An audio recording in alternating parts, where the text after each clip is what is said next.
Good morning all of you. शिक्षा सब तक में आपका स्वागत है।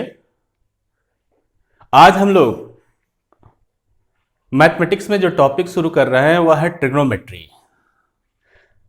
बहुत ज़्यादा डिमांड थी बच्चों की कि सर मैथमेटिक्स का टॉपिक शुरू कीजिए, तो आज हम लोगों ने जो टॉपिक उठाया है मैथमेटिक्स में वह ट्रिग्नोमेट्री उठाया है। इसका एप्लीकेशन बहुत ज़्यादा है। प्योर मैथमेटिक्स का टॉपिक है, एप्लीकेशन बहुत ज़्यादा है।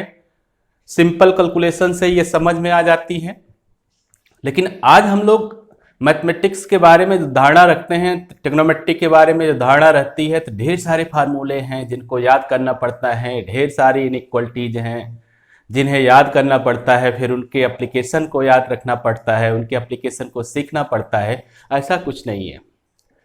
हमको फार्मूलों को रटना नहीं है, ट्रिग्नोमेट्री की बेसिक को समझना है। आज हम लोग उसको समझने की कोशिश करते हैं, उसको जोड़ते हैं नेचर से, उनको हम अपने आसपास की चीज़ों से रिलेट करके फिर सीखते हैं। फिर आप सीखेंगे कि ट्रिग्नोमेट्री के ना तो आपको फार्मूले रटने हैं, ना तो उनकी एंगल की वैल्यू रटनी है, ना ही उनकी इनइक्वलिटीज को आपको रटना है।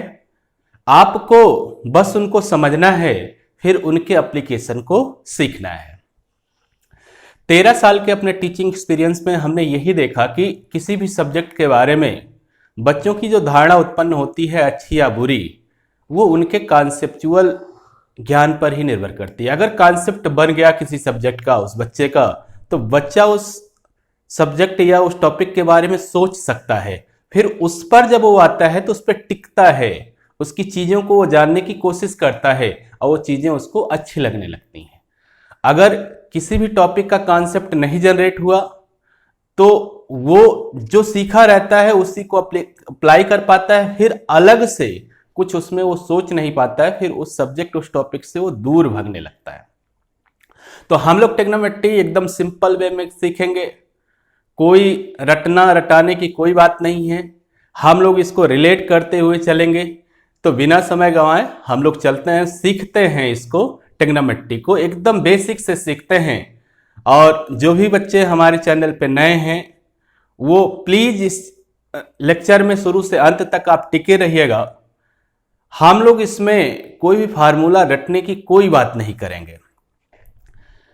क्या आपने सोचा कि हमारे पूर्वज जो हैं, हमारे दादा दादी, इन लोगों ने समय की पहचान का एक मानक निर्धारित किया था कि वो दोपहर को देखते थे और अपनी छाया को देखते थे, अपनी परछाई को देखते थे, और धूप में अपनी परछाई देख के वो बता देते थे कि सूरज इतना चढ़ाया है, मतलब दोपहर हो गई है।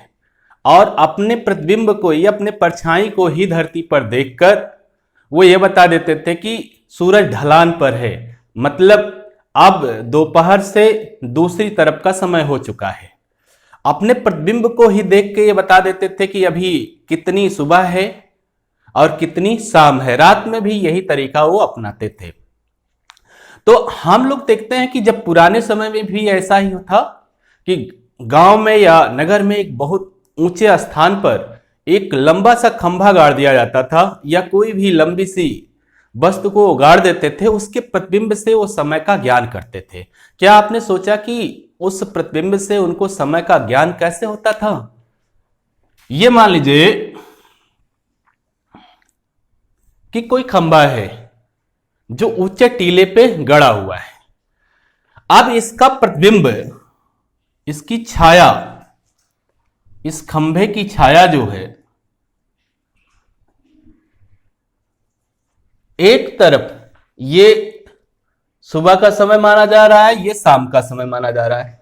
एक समय जितनी लंबी ये छाया होगी, तो मान लीजिए ये छाया यहां पर है, इतनी लंबी है। जब ये छाया इतनी लंबी है तो यहां से जब इन लोगों ने देखा तो सन हमारा इतनी ऊंचाई पर था।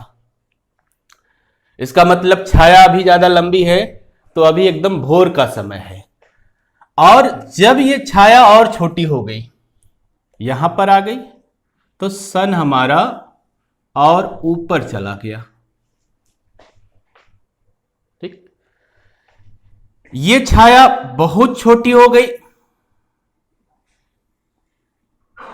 हमारा सन और ऊपर चला गया, और ये छाया हमारे नीचे ही खड़ी हो गई, एकदम इसी पर ही खड़ी हो गई। तो इसका मतलब सन अपनी मैक्सिमम ऊंचाई पर आ गया और लोग कहते थे कि दोपहर हो गई। वो अपने प्रतिबिंब को देखते थे धूप में, सूर्य के प्रकाश में अपने प्रतिबिंब को देखते थे। अगर उनका प्रतिबिंब उन्हीं के नीचे एकदम खड़ा हो जाता था तो वो कहते थे कि अब दोपहर हो गई। क्या मतलब है इसका? इसका मतलब यह है कि सूरज जो है वो अपनी मैक्सिमम ऊंचाई पर पहुंच चुका है। तो सूरज जब अपनी मैक्सिमम ऊंचाई पर पहुंच चुका है, इसका मतलब वह दिन का मध्याह्न काल हो गया, वो दिन की दोपहर का समय हो गया। अब इसमें आपने देखा कि रिलेशन हुआ है साइड्स का। एक तो ये ऊंचाई का संबंध है और एक छाया का संबंध है। इस ऊंचाई का जो संबंध है और छाया का जो संबंध है, यहीं से हमको ट्रिग्नोमेट्री की शुरुआत मिलती है। आगे हम लोग जब चले, जब गणित आगे बढ़ी, तो सभ्यताओं में जब संबंध हुए और हमारी जो खोजें हैं वो अन्य सभ्यताओं से, हमारी अर्बन सभ्यता है या ग्रीस की सभ्यता है, उनसे जब हमारा संबंध हुआ, रोमन सभ्यताओं से जब संबंध हुआ, तो वहां पर आपने देखा होगा कि दूरबीन या अन्य चीजों से वो लोग ग्रहों को देखते थे या चीजों को देखते थे। तो अब एक तो लंबवत दूरी हो गई, सीधे सीधे हाइट हो गई, एक जहां है वहां से किसी चीज को देखना तो वो दूसरी साइड हो गई। तो इस तरह से तीन साइडें बनी। एक तो सीधी सीधी साइड जिसे आपने हाइट कहा, और एक प्रतिबिंब वाली साइड जिसे आपने बेस कहा, क्योंकि ये धरती पर ही है, अर्थ पे है, इसलिए इसको बेस कहा गया। दूसरी, अर्थ पे अगर हम कहीं से हैं और वहां से ऊपर कहीं देखते हैं तो ये तीसरी साइड बन गई। इस साइड को कहा गया हाइपोटेनस। इसको एच से प्रदर्शित करते हैं, हाइपोटेनस कर्ण बोलते हैं। इसको यल लेंथ बोल दें, यल से रिप्रेजेंट कर दें, इसे बेस बी से रिप्रेजेंट कर दें, और ये आपका हाइपोटेनस है, इसे हम लोग कर्ण बोलते हैं, जिसे हम लोगों ने एच से रिप्रेजेंट कर दिया। तो तीन साइड हैं और इसने एक ट्रायंगल तीनों साइड ने फॉर्मेट कर दिया। ये ट्रायंगल 90 डिग्री का बना, तो इसे कहा गया समकोण त्रिभुज। तो समकोण त्रिभुज का फॉर्मेशन हो गया उन तीन साइडों से, जिन तीनों साइड से हम लोग डिस्टेंस निकालते थे या समय का ज्ञान करते थे। तो ट्रिग्नोमेट्री की वर्जिन में ये तीनों साइडें ही रहीं। इन तीन साइड में दो दो साइड का रेशियो लिया गया। तो तीन साइड में जो दो दो साइड का रेशियो लिया जाएगा, तो इस तरह से इसकी 6 संभावनाएं हैं, 6 तरीके हैं इनके, अगर हम तीन में से दो दो साइड का रेशियो ले लें। अब देखिए कि अगर हम लोग हाइपोटेनस को नीचे लिखते हैं तो एक बार लेंथ के साथ इसका रेशियो हो जाएगा और एक बार बेस के साथ इसका रेशियो हो जाएगा। तो दो रेशियो ये हो गया जब हम हाइपोटेनस के सापेक्ष, हाइपोटेनस के रिस्पेक्ट में लेंथ का और बेस का रेशियो लेते हैं, मतलब कर्ण के सापेक्ष लंब और आधार का रेशियो लेते हैं। दूसरा, हम लोग अगर आधार को मान लें, आधार के रिस्पेक्ट में हम दो रेशियो ले लें, तो आधार के रिस्पेक्ट में जब हम रेशियो लेंगे या बेस के रिस्पेक्ट में जब हम लोग रेशियो लेंगे, तो बेस के रिस्पेक्ट में रेशियो आ जाएगा लेंथ का या फिर आ जाएगा हाइपोटेनस का। तो दो रेशियो यहां से मिल गए। अगर हम लोग लेंथ के रिस्पेक्ट में रेशियो ले लें तो भी हमको या तो बेस का रेशियो मिल जाएगा लेंथ से या फिर हमको हाइपोटेनस का रेशियो मिल जाएगा लेंथ से। तो इस तरह से 6 रेशियो हमको मिले। ये 6 रेशियो जो बने साइड्स के, इन्हीं को कहा गया ट्रिग्नोमेट्रिक फंक्शन, त्रिकोणमितीय फलन कहा गया। ये जो रेशियो हैं यही रेशियो कहलाए, जो ये रेशियोज हैं यही रेशियो कहलाए ट्रिग्नोमेट्रिक फंक्शन।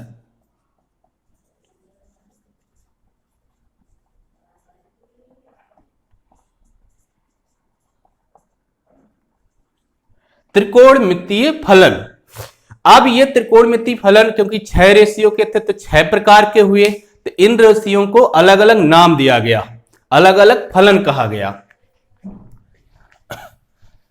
अब आप देखें कि ये फलन अलग अलग नाम कैसे पाए। जो पहला फलन रहा लेंथ अपान हाइपोटेनस का, लंब बटे कर्ण का, इसे कहा गया साइन।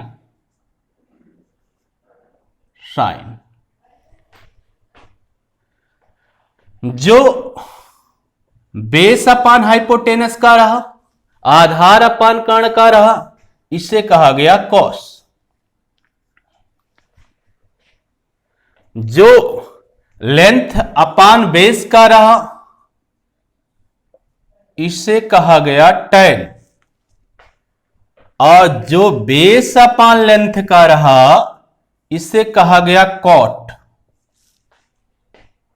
और जो हाइपोटेनस अपान बेस का रहा, इसे कहा गया सेक। और जो हाइपोटेनस अपान लेंथ का रहा, इसे कहा गया कोसेक। कोसेक। तो इस तरह से आपने देखा कि जो साइड की एनालिसिस की गई वो 3 साइड है, या तो लेंथ की साइड, या प्रतिबिंब जिस साइड पर हम लोग देखते थे जिसे बेस की साइड, या फिर एक जगह से जब हम लोग किसी की ऊंचाई देखते थे तो एक साइड और मिलती थी जिसे बोला गया हाइपोटेनस। ये 3 साइड जो मिली, तो ये 3 साइड हमको राइट एंगल ट्रायंगल की मिली। और राइट एंगल ट्रायंगल में 3 साइड से 2-2 साइड का अगर हमने रेशियो लिया तो कुल मिला के 6 रेशियो हमको मिले। यही जो 6 रेशियो है इन्हीं को हम लोगों ने कहा ट्रिग्नोमेट्रिक फंक्शन। इनको अलग अलग नाम दिया गया। लेंथ अपान हाइट का जो था वो साइन कहलाया, इस तरह से बेस अपान हाइट का जो था वो कॉस कहलाया। इस तरह से 6 ट्रिग्नोमेट्रिक फंक्शन हमको मिले। अब ये 6 ट्रिग्नोमेट्रिक फंक्शन जो हमको मिले, ये 6 ट्रिग्नोमेट्रिक फंक्शन की मैक्सिमम वैल्यू क्या हुई और मिनिमम वैल्यू क्या हुई, ये भी हमको रेशियो ही सिखाता है। इनके रिलेशन क्या है ये भी हमको रेशियो ही बताता है। अब इसमें अगर आप ध्यान से देखें, ये 3 ट्रिग्नोमेट्रिक फंक्शन आप देखें, length upon height, base upon height and length upon base. तो अगर हम इसको उल्टा करें, हाइट अपान लेंथ करें, तो देखें यही चीज यहां आ जाती है कोसेक में। तो मतलब अगर हम साइन को पढ़ लेते हैं तो फिर उसी का जो उल्टा हो जाएगा वो कोसेक हो जा रहा है। रिलेशन जो है इनवर्सली प्रोपोर्शनल का है, व्युत्क्रमानुपाती संबंध है साइन और कोसेक में। इसी तरह से आप ढूंढ सकते हैं कि जो बेस अपान हाइपोटेनस है और हाइपोटेनस अपान बेस है, मतलब कॉस और सेक, इसमें भी इनवर्सली रिलेशन है, व्युत्क्रमानुपाती संबंध है।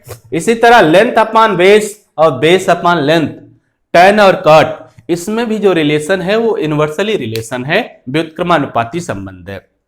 मतलब अगर हम ये 3 फलन पढ़ लें तो आगे के 3 फलन हमको आराम से मिल सकते हैं। उनके व्युत्क्रमानुपाती संबंध हम लगा के आगे के 3 फलन हम निकाल सकते हैं। तो इन 3 फलनों के बारे में हम लोग देखते हैं कि इनका रेशियो क्या बताता है, इनकी मैक्सिमम वैल्यू क्या हो सकती है, इनकी मिनिमम वैल्यू क्या हो सकती है, ये कहां पॉजिटिव हो सकते हैं, कहां नेगेटिव हो सकते हैं।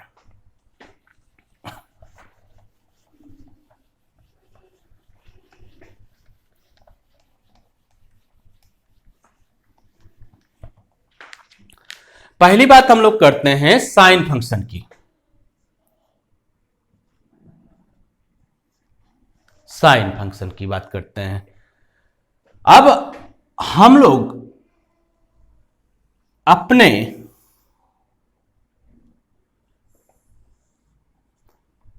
क्वाड्रेंट की बात करते हैं, चतुर्थांशों की बात करते हैं। हम लोग जानते हैं कि हमारा जो कॉनिक सेक्शन है इस कॉनिक सेक्शन को ये दो एक्सिस जो है वाई एक्सिस और एक्स एक्सिस, ये 4 इक्वल पार्ट में डिवाइड कर देती हैं, और जो उसमें से प्रत्येक पार्ट होता है, एवरी पार्ट जो उसमें से होता है वही क्वाड्रेंट कहलाता है। तो हमारा जो वाई एक्सिस और एक्स एक्सिस है, ये वाई एक्सिस और ये एक्स एक्सिस हमारे कॉनिक सेक्शन हमारे कार्तीय तल को 4 बराबर भागों में डिवाइड करता है, और प्रत्येक भाग चतुर्थांश या क्वाड्रेंट कहलाता है। अब ये क्वाड्रेंट कैसे होता है, इसको हम लोगों ने कॉनिक सेक्शन में सीखा है कोऑर्डिनेट ज्योमेट्री में। तो ये फर्स्ट क्वाड्रेंट, ये सेकंड क्वाड्रेंट, ये थर्ड क्वाड्रेंट और ये फोर्थ क्वाड्रेंट। ये हो गया आपका फर्स्ट, ये हो गया आपका सेकंड, ये हो गया आपका थर्ड, और ये हो गया आपका फोर्थ। अब साइन की बात करते हैं। साइन में जो रेशियो है वह है लेंथ अपान हाइपोटेनस का, लंब अपान कर्ण का, लंब और कर्ण का रेशियो है। ये आपका वर्जिन है ओ। इस क्वाड्रेंट की बात अगर हम लोग करें, इस क्वाड्रेंट की, तो इस क्वाड्रेंट में हम लोग वाई एक्सिस पे जो लेंथ है इसी को हम लोग, हाइट जो है इसी को हम लोग यल मान ले रहे हैं।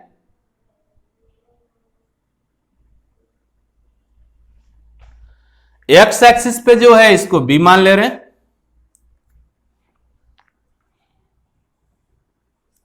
एक्स एक्सिस क्योंकि अर्थ के रिस्पेक्ट में होगी तो ये बेस मानी जाएगी। वाई एक्सिस जो है हमारी हाइट की रिस्पेक्ट में होती है तो ये यल मानी जाएगी, जैसा हम लोगों ने सीखा था। और यहां पर हम लोग अगर ऐसे एक साइड खींचें तो इसी को हम लोग हाइपोटेनस बोलेंगे, हाइपोटेनस बोलेंगे। अब यहां पर हम लोग देख रहे हैं कि लेंथ भी जो आपकी है वो पॉजिटिव है। फर्स्ट क्वाड्रेंट की बात कर रहे हैं, लेंथ भी आपकी क्या है, पॉजिटिव है। हाइपोटेनस भी पॉजिटिव होगा। पॉजिटिव निगेटिव केवल एक्सिस पे बात करेंगे, हाइपोटेनस जहां भी रहेगा इसकी पॉजिटिव निगेटिव हम शो नहीं कर सकते क्योंकि यह स्पेस में रहेगा, स्पेस में रहेगा। और जो हमारा ये लेंथ और बेस होगा इसकी पॉजिटिव और निगेटिव वैल्यू हम शो कर सकते हैं क्योंकि ये एक्सिस पे होगा। तो यहां पर देखें वर्जिन से ऊपर है तो लेंथ आपकी पॉजिटिव होगी। बेस वर्जिन से राइट है एक्स एक्सिस पे तो बेस भी आपका पॉजिटिव होगा। हाइपोटेनस पॉजिटिव ही लिया जाएगा हर जगह क्योंकि स्पेस में होगा। तो लेंथ और हाइपोटेनस पॉजिटिव पॉजिटिव का जो रेशियो होगा, इसका मतलब यहां पर जो लेंथ और हाइपोटेनस का रेशियो होगा फर्स्ट क्वाड्रेंट में वह पॉजिटिव होगा। तो सीधा सीधा फर्स्ट क्वाड्रेंट का मतलब ये हो गया कि साइन आपका जो हो गया वो पॉजिटिव हो गया। इसको ऐसे सीखते हैं पहले, लेंथ और हाइपोटेनस का रेशियो पॉजिटिव हो गया क्योंकि लेंथ भी पॉजिटिव है, हाइपोटेनस भी पॉजिटिव है। इसी तरह से अन्य रेशियो भी आप निकाल सकते हैं क्योंकि तीनों पॉजिटिव है तो सारे रेशियो यहां पर पॉजिटिव होंगे। मतलब जो भी त्रिकोणमितीय फलन होगा, जो भी ट्रिग्नोमेट्रिक फंक्शन होगा, वो सब फर्स्ट क्वाड्रेंट में पॉजिटिव होंगे। कहानी आपको अब समझ में आ रही है कि आपको रटना नहीं है, आपको अपना रेशियो देखना है। ये तीनों साइड फर्स्ट क्वाड्रेंट में पॉजिटिव होंगी तो इनसे जितने भी रेशियो बनेंगे वो सारे के सारे रेशियो पॉजिटिव होंगे फर्स्ट क्वाड्रेंट में। तो फर्स्ट क्वाड्रेंट में all trigonometric function, all ratio जो होंगे ये पॉजिटिव होंगे। जब ऑल रेशियो पॉजिटिव होंगे तो ऑल ट्रिग्नोमेट्रिक फंक्शन पॉजिटिव होंगे। तो ये बताएगा कि ऑल ट्रिग्नोमेट्रिक फंक्शन भी आपके पॉजिटिव होंगे। तो रेशियो की साइन जो है, रेशियो कौन सा साइन दे रहा है, पॉजिटिव की नेगेटिव, लेंथ, बेस और हाइपोटेनस, इनके रेशियो से हमको मालूम हो गया कि फर्स्ट क्वाड्रेंट में सारे रेशियो पॉजिटिव हैं तो सारे रेशियो ही टेग्नोमेट्रिक फंक्शन है, तो फर्स्ट क्वाड्रेंट में सारे के सारे टेग्नोमेट्रिक फंक्शन पॉजिटिव होंगे। अब हम लोग देखते हैं कि जो साइन है, या इसी रेशियो की बात आगे कर लेते हैं। अभी सेकंड क्वाड्रेंट में आते हैं। सेकंड क्वाड्रेंट की जब बात करते हैं तो बेस आपका इधर आ जाएगा,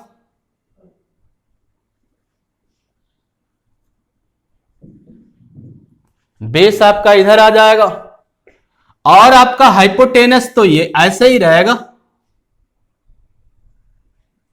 हाइपोटेनस क्योंकि स्पेस में होता है तो हमने कहा कि हाइपोटेनस तो पॉजिटिव ही लेना है आपको, उसकी नेगेटिव पॉजिटिव की बात आप नहीं कर सकते, क्योंकि जैसे हम यहां है ऐसे ऊपर नीचे यहां पर टिका हुआ है हाइपोटेनस, तो हाइपोटेनस तो पॉजिटिव ही लेना है हर जगह।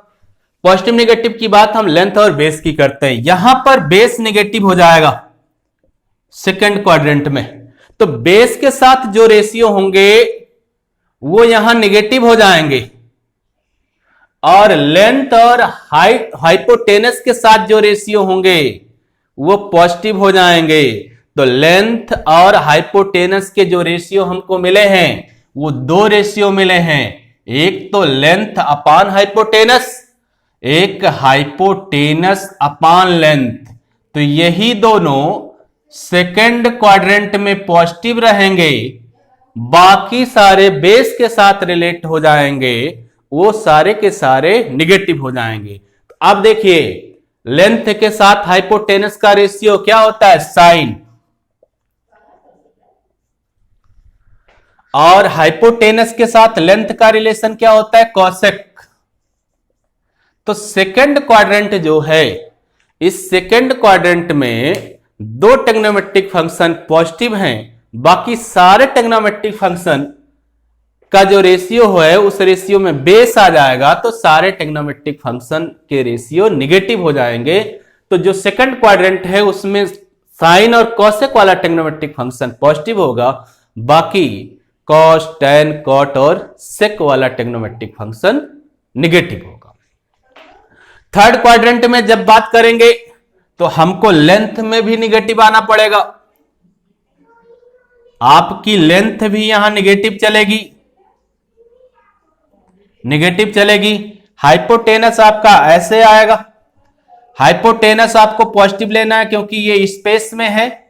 तो यहां पर हम लोग देखते हैं, यहां पर दो निगेटिव रेशियो अगर मिलेंगे तो पॉजिटिव हो जाएंगे। हम लोग ये जानते हैं कि निगेटिव निगेटिव मिलते हैं तो पॉजिटिव देते हैं, तो दोनों निगेटिव हैं, लेंथ और बेस, लेंथ और बेस दोनों निगेटिव हैं, तो दोनों का जहां जहां भी रेशियो होगा वो रेशियो पॉजिटिव हो जाएगा। मतलब यहां पर दो पॉजिटिव होंगे, दो रेशियो, एक लेंथ अपान बेस का और एक बेस अपान लेंथ का, बाकी सब निगेटिव हो जाएंगे, क्योंकि बाकी रेशियो में एक निगेटिव और एक पॉजिटिव हो जाएगा, तो वो सब निगेटिव हो जाएंगे।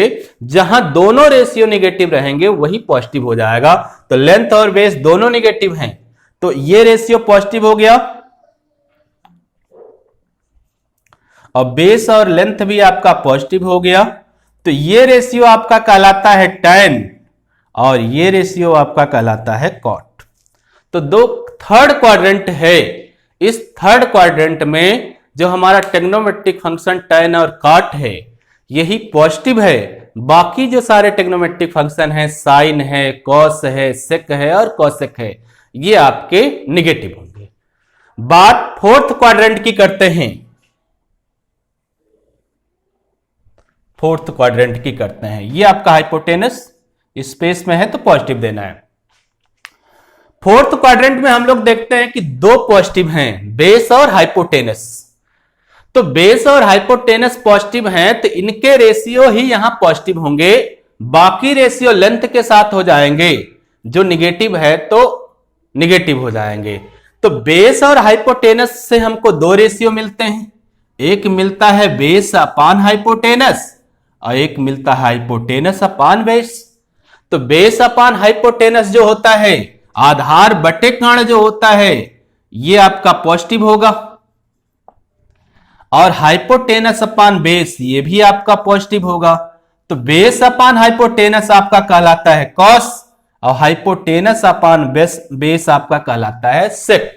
तो जो आपका फोर्थ क्वाड्रेंट है, फोर्थ चतुर्थांश है, इस क्वाड्रेंट में कॉस और सेक दो ट्रिग्नोमेट्रिक फंक्शन ऐसे हैं जो पॉजिटिव होंगे, बाकी सारे ट्रिग्नोमेट्रिक फंक्शन आपके नेगेटिव होंगे। तो आपको रटना नहीं है, अगर आपको रेशियो आता है और आप ये क्वाड्रेंट बनाना जानते हैं, आपको ये मालूम है कि साइड कहां पॉजिटिव होती है कहां नेगेटिव होती है, तो फिर ये आप आराम से सीख सकते हैं कि कौन सा ट्रिग्नोमेट्रिक फंक्शन किस क्वाड्रेंट में पॉजिटिव होगा और कौन सा ट्रिग्नोमेट्रिक फंक्शन किस क्वाड्रेंट में नेगेटिव होगा। इसके बहुत ज्यादा यूज होते हैं, ट्रिग्नोमेट्रिक को सॉल्व करने में इसके बहुत ज्यादा यूज होते हैं। तो इसको आराम से आपने सीख लिया। आगे हम लोग देखते हैं कि जो हमारे ये ट्रिग्नोमेट्रिक फंक्शन है 6, इनकी मैक्सिमम और मिनिमम वैल्यू कितनी होती है, फिर इनके एंगल की बात कर लेंगे।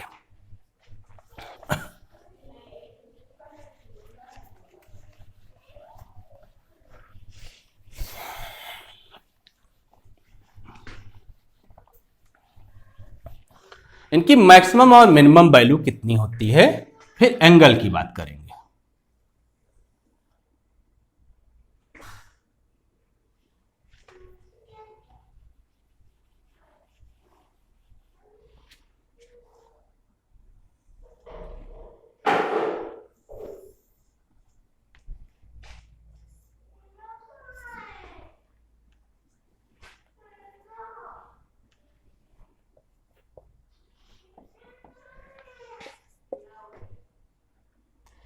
ये आपके एक्सिस, इन एक्सिस ने हमारे कॉनिक सेक्शन को 4 इक्वल पार्ट में डिवाइड कर दिया, जिसे आपने क्वाड्रेंट कहा। और अर्थ के साथ जो एक्सिस है ये एक्स एक्सिस है, और जो परपेंडिकुलर एक्सिस है ये वाई एक्सिस है। यहां पर हम लोग बात देखते हैं कि जो रेशियो हमको देखना है, वो रेशियो जो लेंथ लेंगे ये परपेंडिकुलर वाली लेंगे, जो बेस लेंगे वो अर्थ के रिस्पेक्ट वाली लेंगे, एक्स एक्सिस पे बेस लेंगे, और परपेंडिकुलर में हम लेंथ लेंगे, और जो स्पेस में जो डिस्टेंस होगी इसको हाइपोटेनस लेंगे। ठीक, तो देखते हैं यहां हम लोगों ने लिया लेंथ, यहां पर लिया बेस, और इधर जो लिया, इधर लिया हाइपोटेनस। एंगल 90 होगी। अब हम लोग यहां पर लेंथ और हाइपोटेनस के रेशियो को देखते हैं कि ये मैक्सिमम कितना हो सकता है, मिनिमम कितना हो सकता है। अब इसको आप देखें कि अगर आपने मान लीजिए कि आपकी हाइपोटेनस यहां पर है, बेस पे यहां पर टिकी हुई है। अब आप हाइपोटेनस को और इधर कर दीजिए, और इधर कर दीजिए। तो अगर हाइपोटेनस को आपने वर्जिन के करीब लाए तो ये जो टिकने वाली हाइट है, लेंथ आपकी इंक्रीज कर जाएगी। इसको सीधे सीधे आप समझिए कि लेंथ और हाइपोटेनस के रेशियो में ये रिलेशन जो है वो इनवर्सली प्रोपोर्शनल है, व्युत्क्रमानुपाती। अगर एक घटेगा तो दूसरा बढ़ेगा। तो यहां पर आप देखें कि आप एंगल की बात यहां कर रहे हैं, आप इसको इधर ले आए, वर्जिन के करीब ले आए, तो आपने देखा कि आपकी लेंथ बढ़ गई, लेंथ आपकी बढ़ गई, इंक्रीज कर गई। अब और करीब आप ले आए हो, इसको आप और करीब ले आइए, यहां पर ले आइए, आपकी लेंथ और बढ़ जाएगी, आपकी लेंथ और बढ़ जाएगी। ठीक, और करीब ले आइए, लेंथ और बढ़ेगी। एक स्टेज ये होगी कि आपकी हाइपोटेनस एकदम वर्जिन पे आ जाएगी, आपकी हाइपोटेनस एकदम वर्जिन पे आ जाएगी। और जैसे ही आपकी हाइपोटेनस एकदम वर्जिन पे आ जाएगी,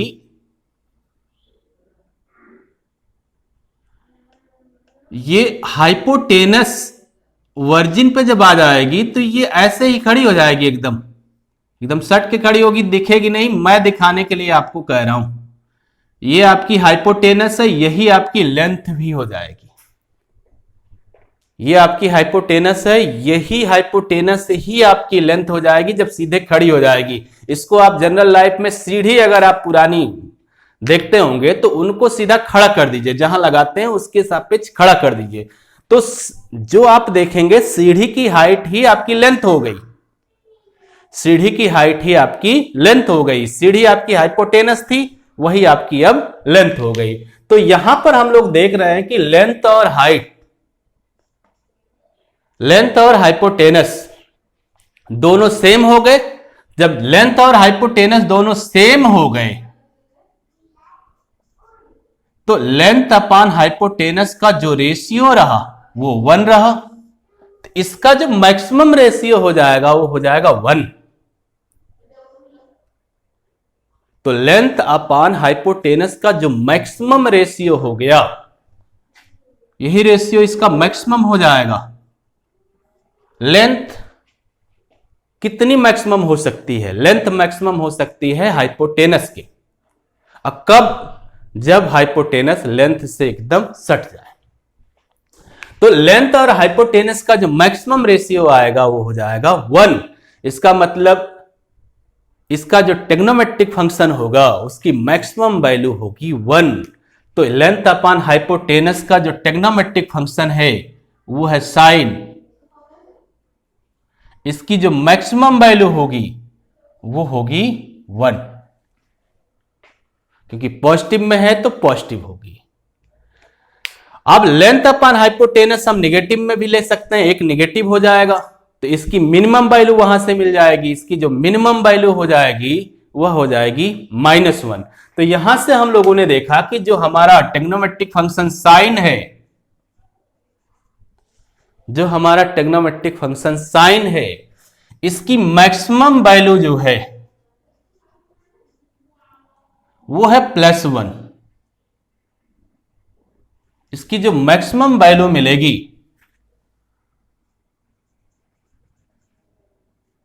वो मिलेगी +1, और इसकी जो मिनिमम वैल्यू मिलेगी वो मिलेगी -1। अगर आपने साइन सीख लिया है ना, तो साइन के बाद आप देखेंगे कि अगर आपको मैक्सिमम मिनिमम वैल्यू साइन की मिल गई और किससे रेशियो आपने निकाला? हाइपोटेनस से। तो हाइपोटेनस से जो अगला रेशियो होगा उसकी भी वैल्यू आप निकाल सकते हैं। यहां ध्यान रखिएगा, इसी रेशियो से आप निकाल सकते हैं, दूसरे से नहीं। इसलिए एंगल जब चेंज होते हैं तो साइन से कॉस में आते हैं हम, ना कि साइन से कॉसेक में जाते हैं। जैसे क्वाड्रेंट में अगर हम एंगल चेंज करेंगे तो साइन अगर चेंज होगा एंगल चेंजिंग में तो वो कॉस में जाएगा, साइन कॉसेक में नहीं जाता है। तो यहां ये होता है कि इसी रिस्पेक्ट में, जिसके रिस्पेक्ट में आपने ये रेशियो निकाला है उसी के रिस्पेक्ट में दूसरा वाला जो होगा उसकी भी वैल्यू आप निकाल सकते हैं। तो दूसरा हाइपोटेनस के साथ जिस रेशियो में होगा उसकी भी मैक्सिमम मिनिमम वैल्यू यही होगी। बस हम एक्सिस बदल के दूसरे एक्सिस पे उसको डिफाइन करना चालू कर देंगे। तो कॉस दूसरा रेशियो जो आ जाएगा लेंथ अपान हाइपोटेनस का। फिर इसी हाइपोटेनस से हमने कहा था कि जो दूसरा रेशियो होगा उसकी भी मैक्सिमम मिनिमम वैल्यू यही सेम हो जाएगी। तो दूसरा रेशियो हाइपोटेनस से बेस का होता है, तो बेस अपान हाइपोटेनस के रेशियो कॉस की भी मैक्सिमम वैल्यू जो होगी वो होगी +1, मिनिमम वैल्यू जो होगी वो होगी -1। एंगल का खेल अलग हो जाएगा, इसके बाद हम लोग एंगल पढ़ने वाले हैं। ठीक है, एक साथ सारा गोलमेल कर देंगे तो फिर चीजें आपको समझ में नहीं आएगी। अभी हम लोग रेशियो देख रहे हैं, रेशियो से हम वैल्यू कैसे निकाल रहे हैं, फिर एंगल से वैल्यू हम कैसे इसको निकालते हैं। तो आपने यहां से इस रेशियो से यह सीख लिया कि अगर हम हाइपोटेनस के रिस्पेक्ट में रेशियो निकालते हैं तो दो रेशियो आपको मिलते हैं, साइन और कॉस। तो साइन की जो मैक्सिमम वैल्यू हो सकती है वो होती है +1 और मिनिमम वैल्यू जो हो सकती है -1। दूसरा रेशियो जो हाइपोटेनस का होगा वो भी वही प्लस मैक्सिमम वैल्यू देगा +1 और मिनिमम वैल्यू देगा -1। तो दो टेक्नोमेट्रिक फंक्शन साइन और कॉस जिनके मैक्सिमम वैल्यू हो जाएगी +1 और मिनिमम वैल्यू हो जाएगी -1। एग्जाम्पल हमने बताया कि सीढ़ी अगर दीवार से सटा दोगे तो सीढ़ी ही मैक्सिमम हाइट हो जाएगी दीवार पर। मतलब सीढ़ी आपने हाइपोटेनस लिया था तो हाइपोटेनस की मैक्सिमम हाइट ही आपकी लेंथ हो जाएगी। तो जब वो सबसे ज्यादा वैल्यू कब देगी? जब वो दीवार से सट जाएगी और उस पर कंडीशन क्या होगी? लेंथ और हाइपोटेनस दोनों इक्वल हो जाएंगे और लेंथ और हाइपोटेनस दोनों इक्वल हो जाएंगे तो इनका रेशियो क्या हो जाएगा? +1।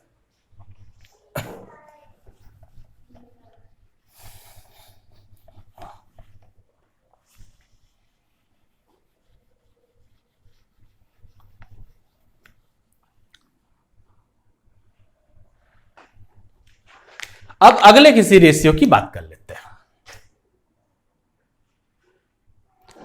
हम लोगों ने कहा था कि 3 रेशियो की बात अगर कर लेंगे तो बाकी 3 आपको मिल जाएंगे।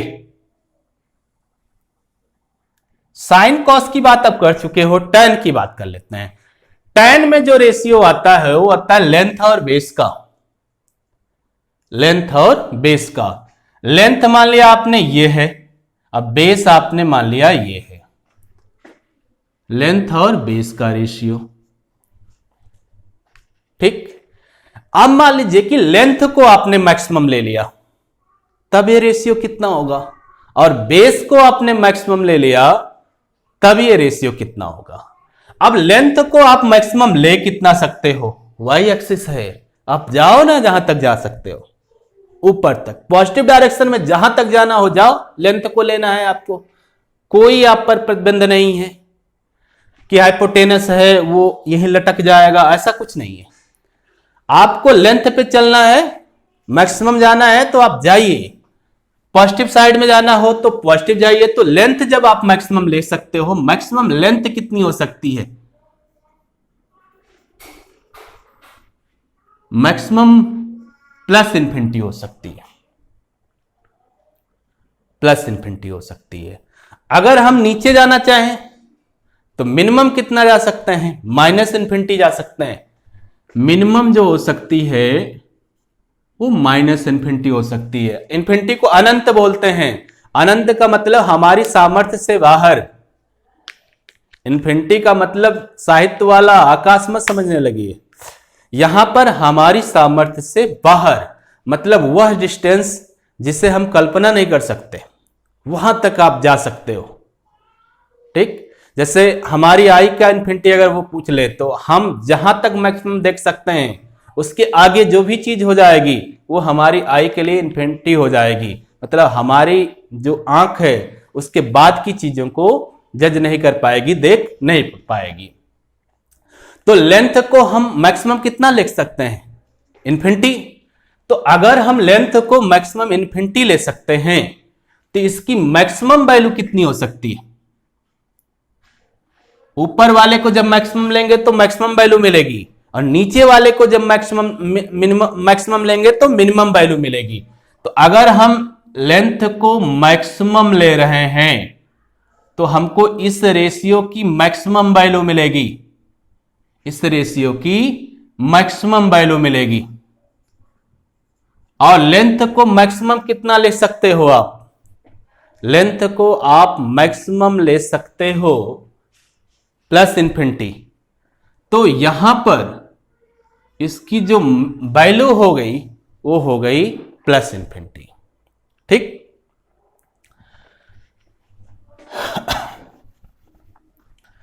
अब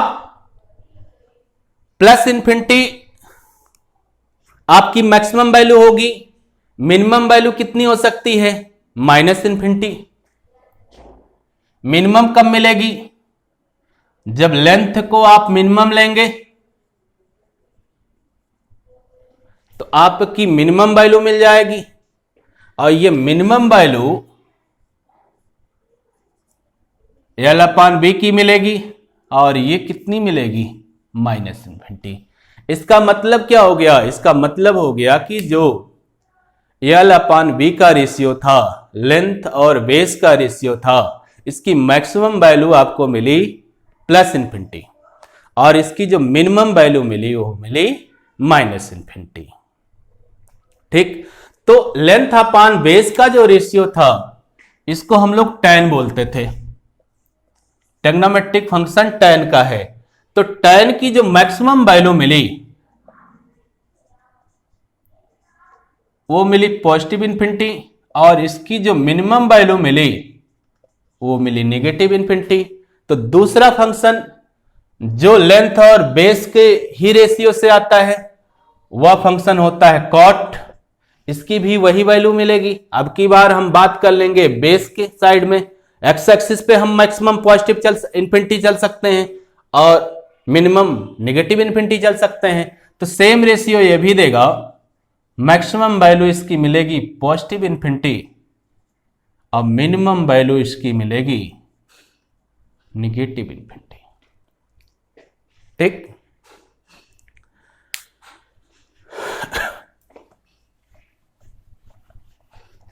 हम लोगों ने कहा कि अगर हम 3 ट्रिग्नोमेट्रिक फंक्शन के रेशियो और उनकी वैल्यू मालूम है तो बाकी 3 हम निकाल सकते हैं। तो 3 हम लोगों ने देख लिया कि कैसे क्या होगा।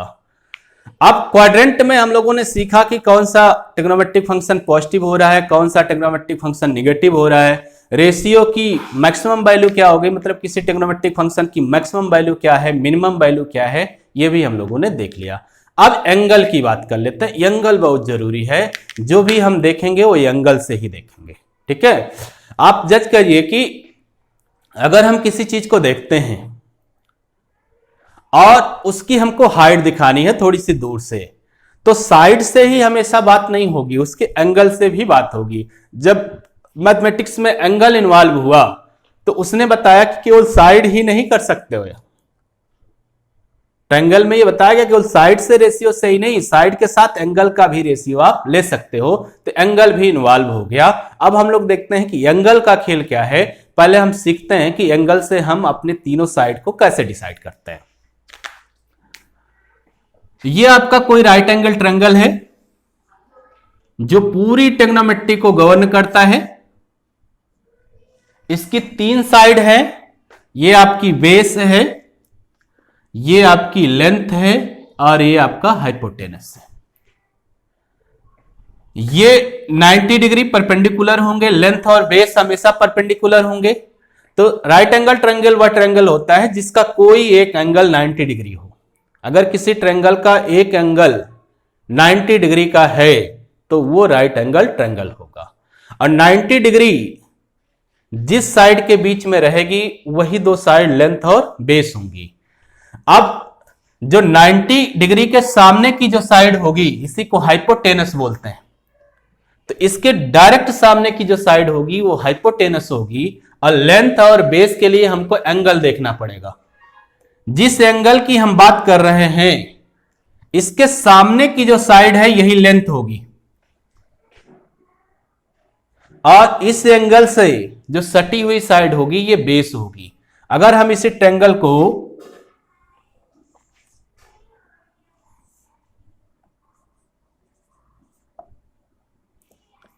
ये हाइपोटेनस राइट एंगल ट्रायंगल है, तुरंत कंफर्म हो गया। हमने एंगल यहां मान लिया, इस एंगल की बात कर रहे हैं। तो इस एंगल की बात जब करेंगे तो ये इसके सामने की साइड हमारी लेंथ हो जाएगी अब की बार, और इसके साथ की जो साइड है यही आपकी बेस हो जाएगी। तो यहां पर साइड डिसाइड आप कर लीजिएगा एंगल के हिसाब से। 90 डिग्री के सामने की जो साइड होगी वो हमेशा हाइपोटेनस कर्ण होगी, और जो जिस एंगल की बात आप करेंगे, जिस एंगल के सापेक्ष आप ट्रिग्नोमेट्रिक फंक्शन निकालेंगे, जिस एंगल के रिस्पेक्ट में, उस एंगल से सटी हुई साइड जो होगी वो बेस होगी, और उसके जस्ट सामने की साइड आपकी लेंथ होगी। अब लेंथ की एंगल की बात क्या करते हैं, अभी तो आप जो एंगल की बात करेंगे वो केवल एक्यूट एंगल की बात करेंगे, न्यून कोण की बात करेंगे, फर्स्ट क्वाड्रेंट के एंगल की ही बात करेंगे अभी। ठीक, अब फर्स्ट क्वाड्रेंट में जो एंगल लिए जाते हैं वो 5 एंगल हम ट्रिग्नोमेट्रिक फंक्शन के मेजरमेंट में लेते हैं। एक 0 डिग्री, 30 डिग्री, 45 डिग्री, 60 डिग्री और 90 डिग्री। अब हम लोग देखते हैं कि ये एंगल लेते कैसे हैं और इनकी वैल्यू कैसे आती है। रटना नहीं है आपको, मैं निकालना आपको सिखा दूंगा कि ये आते कैसे हैं, फिर इसके हिसाब से हम आगे के बड़े एंगल भी इनसे रिलेट कर सकते हैं। अब हम लोग एंगल निकालना सीखते हैं। सबसे पहले ये सीखते हैं कि एंगल मेजर कौन सा करते हैं। अगर हमको एंगल नापना होता है तो एंगल हम नापते कहां से हैं।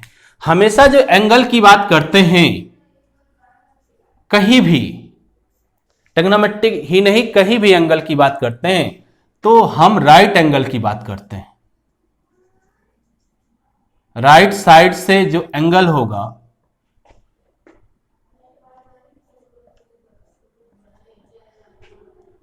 पॉजिटिव राइट साइड से एंगल नापते हैं। पॉजिटिव राइट साइड का मतलब आप समझ गए होंगे, एक्स एक्सिस की बात कर रहा है। एक्स एक्सिस की बात कर रहा है, पॉजिटिव की बात कर रहा है। तो एक्स एक्सिस पर जब आप ओरिजिन से राइट साइड में चलते हैं तभी आपको पॉजिटिव मिलता है। तो अब ये कह रहा है कि जब भी आप एंगल नापिए तो आप एक्स एक्सिस की पॉजिटिव साइड से आप एंगल को नापिए और वह नापिए जो एंगल वह एंटी क्लॉकवाइज में नापिए, एंटी क्लॉकवाइज में नापिए। ठीक, अब हम लोग देखें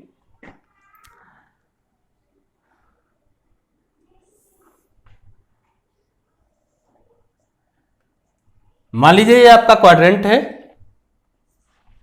axis Y Y dash, X X dash खींचना सीखिए। पूरा खेल मैथमेटिक्स में एक्सिस का होता है। ये वर्जिन है, चीजें आपको पूरी तरह से यहीं से कंफर्म होती हैं। मान लीजिए कि ये कोई साइड है, इसी का एंगल आपको नापना है।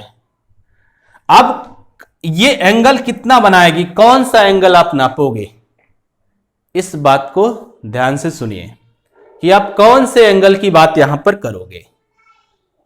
ठीक है, ये एंगल मत देखने लगिएगा, एक्यूट एंगल है। अब जहां पर इसने एक्स एक्सिस को टच किया,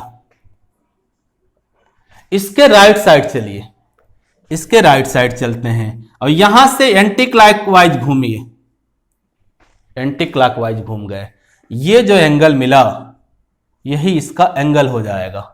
ये साइड जो एंगल बनाएगी वो ये एंगल बनाएगी। तो एंगल नापना आप सीखिए। यहां से ये एक्यूट नहीं ऑब्ट्यूज एंगल मिल गया, तो यहां पर मत देखिएगा कि ये दिख गया तो एक्यूट एंगल हो गया। ठीक, यहां की बात करते हैं। अगर कोई साइड ऐसे है, इस साइड का एंगल हमको नापना है, तो ये साइड हमारे एक्स एक्सिस को जहां टच करती है हम वहां आते हैं। अब इसके राइट साइड में चलते हैं, इसके राइट साइड में इधर आ गए। अब एंटी क्लॉकवाइज चलते हैं, ये जो एंगल मिला ये इसका एंगल हो गया।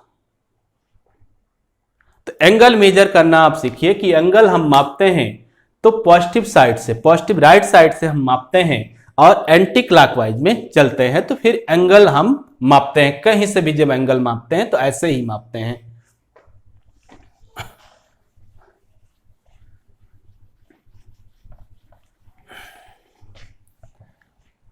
अब हम लोगों ने कहा कि 5 एंगल पे हम लोग वैल्यू देखते हैं। एक्यूट एंगल, जो 5 एक्यूट एंगल है उन पर वैल्यू देखते हैं ट्रिग्नोमेट्रिक फंक्शन की। ट्रिग्नोमेट्रिक फंक्शन की मैक्सिमम मिनिमम वैल्यू हमको मालूम हो गई कि कौन से ट्रिग्नोमेट्रिक फंक्शन की मैक्सिमम वैल्यू कितनी होती है, मिनिमम वैल्यू कितनी होती है। अब हम लोग देखते हैं कि जो ट्रिग्नोमेट्रिक फंक्शन है उनकी एंगुलर वैल्यू कितनी होगी, उनके एंगल की वैल्यू कितनी होगी। पहले एक्यूट एंगल की बात करेंगे। एक्यूट एंगल में हम लोगों ने 5 एंगल लिया है, 0 degree, 30 degree, 45 degree, 60 degree and 90 degree. ध्यान से समझिएगा, रटना भूल जाओगे। सारे कॉन्सेप्ट यहीं से कंफर्म हो जाएंगे। एक अगर ट्रिग्नोमेट्रिक फंक्शन साइन की वैल्यू आपको मालूम हो गई और इसको मैं सिखा रहा हूं, इसके बाद आप देखते जाइएगा कि सारे उसी से रिलेट होके निकलते चलेंगे। ये आपके 5 एंगल हो गए, 5 एंगल हो गए, ठीक। अब पहला ट्रिग्नोमेट्रिक फंक्शन हम लोग लेते हैं साइन। साइन की वैल्यू हम लोग देखते हैं कि ये 0 पे कितनी होगी, फिर देखते हैं 30 पे कितनी होगी, फिर देखते हैं 45 पे कितनी होगी, फिर देखते हैं 60 पे कितनी होगी, फिर देखते हैं कि 90 पर कितनी होगी। ये हम लोग देखना चाहते हैं। तो इसके लिए आप सीधा ये जानिए कि यहां पर देखते हैं, आप 0 से लेके संख्या में नंबर वाइज 5 डिजिट लिखिए, 5 डिजिट, 0 को इंक्लूड करते हुए 5 डिजिट लिखिए। तो पहली डिजिट तो 0 ही हो जाएगी, दूसरी हो जाएगी 1, तीसरी हो जाएगी 2, चौथी हो जाएगी 3 और पांचवी हो जाएगी 4।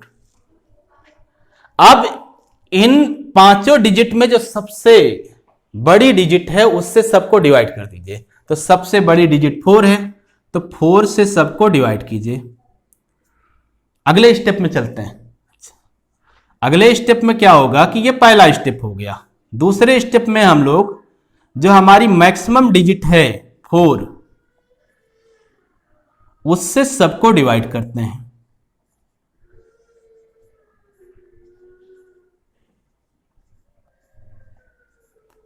अब इसको सिंपल कर लेते हैं।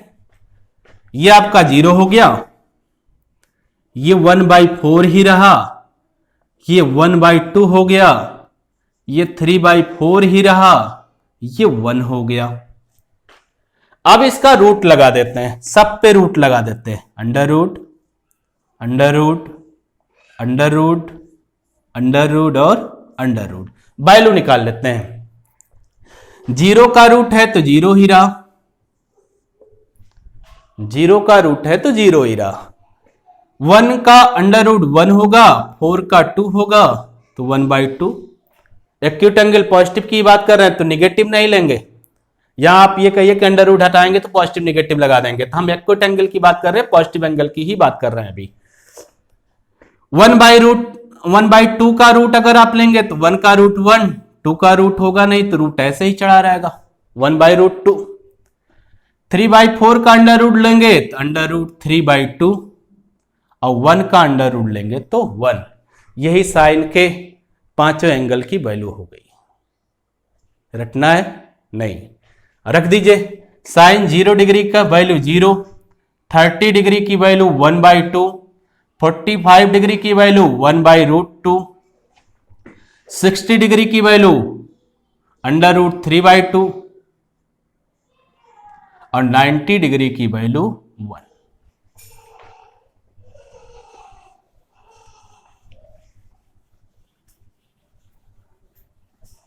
इस तरह से आपने सीख लिया कि साइन का जो 0 डिग्री का मान है वो 0, 30 डिग्री का मान जो साइन 30 है वो 1/2, 45, 60 और 90। अब अगला ट्रिग्नोमेट्रिक फंक्शन आपका आता है कॉस। कॉस का रिलेशन साइन के साथ हम लोगों ने कहा कि जब लेंथ की रिलेशन थी हाइपोटेनस के साथ तो साइन मिला था, तो एंगल बढ़ता हुआ गया था। ध्यान से देखें, हम सटते हुए गए थे, एंगल 0 to 90 बढ़ता गया था। अब जब हम हाइपोटेनस और बेस की रिलेशन करेंगे, तो अगर हम हाइपोटेनस को बेस से करेंगे तो ध्यान से देखें, हम एकदम बेस से सट जाएंगे, मतलब एंगल हमारा घटता हुआ आएगा। एक बार हम ऐसे आए थे, साइड से सटते हुए बेस पर एकदम खड़े हो गए थे, अब बेस पर एकदम पट हो गए। जब बेस पर खड़े हो गए थे तब बेस से परपेंडिकुलर हो गए थे। अब जब बेस पर एकदम सट जाएंगे तो बेस से हम परपेंडिकुलर नहीं, बेस के पैरेलल हो जाएंगे।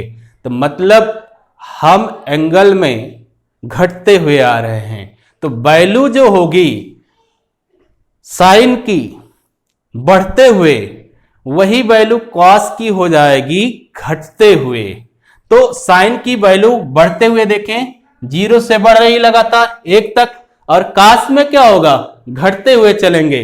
सबसे पहले मैक्सिमम मिल जाएगा, फिर घटते हुए, तो कॉस में यही वैल्यू उलट देंगे, घटते हुए हो जाएगा। तो कॉस 0 की वैल्यू 1, कॉस 30 की उल्टा आ रहे हैं √3/2, 45 की 1/√2, 60 की 1/2 इधर पहुंच गए, और 90 की 0। कंफर्म हो गई, रटना नहीं रहा दोनों की वैल्यू। अब tan की बात करते हैं। tan का जो रेशियो था हमारा, वो था लेंथ अपॉन बेस का। अगर हम दोनों रेशियो को हाइपोटेनस से डिवाइड कर दें, मतलब ऊपर और नीचे दोनों को हाइपोटेनस से डिवाइड कर दें, तो ये रेशियो आपका बन जाएगा length upon hypotenuse upon base upon hypotenuse. ये जो रेशियो है ये साइन का हो गया, ये जो रेशियो है ये है कॉस का हो गया। तो tan जो होता है ट्रिग्नोमेट्रिक फंक्शन, वो आगे चल के हम लोग सर्व संख्या में सीखेंगे। तो tan जो होता है वो साइन अपॉन कॉस भी हो सकता है। कैसे हो सकता है ये हम लोगों ने सीख लिया। अब देखिए, जब साइन अपॉन कॉस है तो एंगुलर वैल्यू भी वैसे ही आएगी। अगर साइन के 0 डिग्री वैल्यू से को कॉस के 0 डिग्री वैल्यू से डिवाइड कर दें तो tan 0 डिग्री की वैल्यू आ जाएगी। साइन के 30 डिग्री वैल्यू को कॉस के 30 डिग्री वैल्यू से डिवाइड कर दें तो tan की 30 डिग्री वैल्यू आ जाएगी। साइन के 45 डिग्री वैल्यू को कॉस के 45 डिग्री वैल्यू से डिवाइड कर दें तो tan की वैल्यू आ जाएगी। इसी तरह से सब मिल जाएगा आपको। अब tan भी मिल जाएगा आपको, साइन की वैल्यू को कॉस की वैल्यू से डिवाइड करते चलो। 0 को 1 से डिवाइड करोगे 0, 1/2 को √3/2 से डिवाइड करोगे तो देखो जो आपका आधार है सेम है, खत्म हो जाएगा आधार, तो ऊपर 1/√3 हो जाएगा। डिवाइड करके देख लीजिएगा, इतना तो आता ही होगा। अब ये सेम वैल्यू है, डिवाइड हो जाएगी तो 1 हो जाएगी। यहां पर आप डिवाइड करेंगे तो √3 हो जाएगा। यहां पर डिवाइड करने में देखिए 1 को आप डिवाइड कर रहे हैं 0 से। अब 0 में डिवाइड करना, 0 से डिवाइड करना अलग अलग बात है ना। 0 से अगर डिवाइड करोगे तो इन्फिनिटी, 0 में डिवाइड करोगे तो 0, तो 0 से डिवाइड कर रहे हो आप तो इन्फिनिटी हो गई वैल्यू। अब tan की जो वैल्यू मिलती थी वही वैल्यू मैक्सिमम और मिनिमम, वो सेम रिलेशन में किसके साथ रहते थे, लेंथ बाय बेस या बेस बाय लेंथ, ये दोनों सेम रिलेशन में हैं। तो मतलब क्या हुआ, जो tan की वैल्यू होगी वो वैल्यू किसकी होगी, कॉट की, है ना।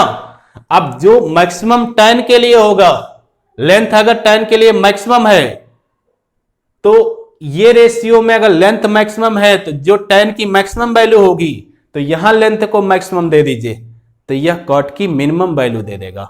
तो मतलब अगर हम tan की उल्टा चले,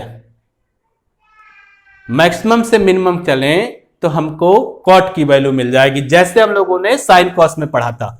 तो कॉट ये हो गया आपका। अब तो कॉट की जो वैल्यू 0 डिग्री की मिलेगी, वहां से आएंगे हम लोग tan की वैल्यू में, इन्फिनिटी, फिर √3, फिर 1, फिर 1/√3, फिर 0। अब आपका बचा सेक और कॉसेक। सेक बचा। सेक के रेशियो को आप ध्यान से देखो, सेक के रेशियो को आप ध्यान से देखो। सेक का जो रेशियो था हमारा वो था हाइपोटेनस अपॉन बेस का, और कॉस का रेशियो क्या लिया था आपने, बेस बाय हाइपोटेनस का। इसको अगर हम लोग ऐसे लिख दें 1 अपॉन बेस बाय हाइपोटेनस तो कोई दिक्कत तो है नहीं। इसको हम लोग लिख सकते हैं 1 अपॉन बेस बाय हाइपोटेनस, मतलब जो सेक है वो 1 अपॉन कॉस हो जाएगा। मतलब कॉस की एंगुलर वैल्यू जितनी है उनको 1 बाय में करते जाएं तो सेक मिल जाएगा। अब 1/1 1 हो गया, पहली वैल्यू मिल गई सेक की। 1 बाई मतलब उलट जाएगा ये, 2/√3, ये दूसरी वैल्यू मिल गई। 1 बाई करेंगे तो ये भी उल्टेगा, √2/1 मिल गया, अगली वैल्यू मिल गई। इसको भी 1 बाई करें तो ये भी उल्टेगा, 2 हो गई। 0 को 1 बाई करेंगे तो सावधान रहिए, 0/1 और ये चेंज होगा 1/0 में, तो यहां तो 0 था, ये आपका इन्फिनिटी दे दिया, तो यहां वैल्यू आपकी मिल गई इन्फिनिटी। अब कॉसेक के लिए आप दो तरीका अपना सकते हैं, या साइन से देख लीजिए, 1 बाई करते करते चलिए, 1/0 इन्फिनिटी, इसको 1 बाई करेंगे तो 2, 1/√2 करेंगे तो √2, 1/1/√2 करेंगे सॉरी तो √2 हो जाएगा, 1/√3/2 तो 2/√3, 1/1 तो 1। यहां से कर सकते हैं या इसको ऐसे ले आ सकते हैं, ठीक। तो कॉसेक जो हो जाएगा देख लेते हैं, 1/0 साइन के लिए इन्फिनिटी, फिर से नहीं ना बताना पड़ेगा कॉसेक के लिए।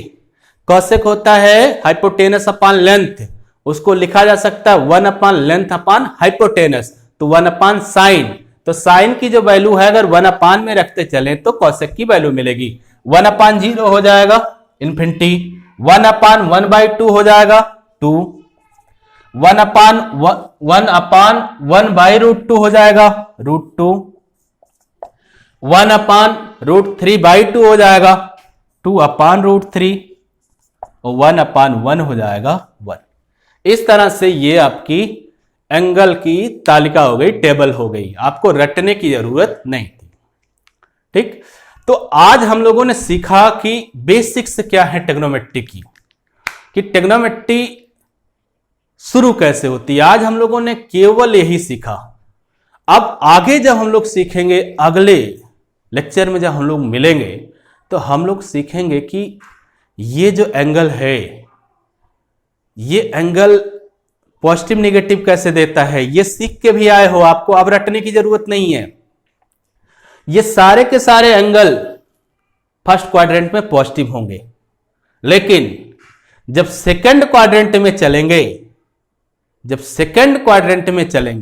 तो सेकंड क्वाड्रेंट में केवल साइन और कॉसेक के एंगल पॉजिटिव होंगे, बाकी सबके एंगल निगेटिव होंगे। रेशियो से हम लोगों ने सीखा है।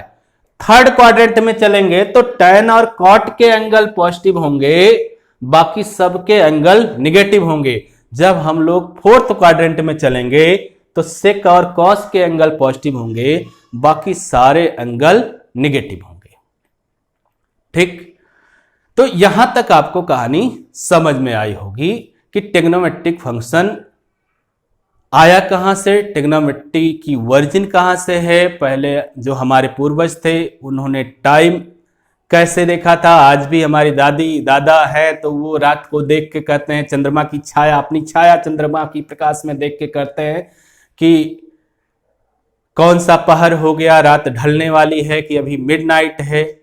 दिन में अपनी छाया को देख के वो ये बता देते हैं कि समय कौन सा चल रहा है, दोपहर हो गई है कि दोपहर के पहले का समय है कि दोपहर के बाद का समय है, ठीक। और कुछ तारे वो लोग देखते थे, रात में कुछ तारे देखते थे, उन तारों को देखकर भी वो बताते थे कि ये तारा यहां से यहां चला आया। डिस्टेंस मतलब तारे की डिस्टेंस वो बताते थे, तारा यहां से यहां चला गया, इसका मतलब कि रात्रि का ये पहर हो गया, ये समय हो गया। यहां सबसे हम लोगों को ट्रिग्नोमेट्रिक रिलेशन आए। जब सभ्यताएं एक दूसरे से जुड़ी तो ये जो साइड के रिलेशन, एंगल के रिलेशन सब निकल के आए। हम लोगों ने सीखा कि क्या है ट्रिग्नोमेट्रिक। तो मैथमेटिक्स पे एकदम पैनिक मत लीजिए, मैथमेटिक्स को आप इंजॉय करके पढ़िए। देखिए, पैनिक लेना, इंजॉय करना और रिलेट करके पढ़िए। जो हमारी, मैं बार बार कहता हूं कि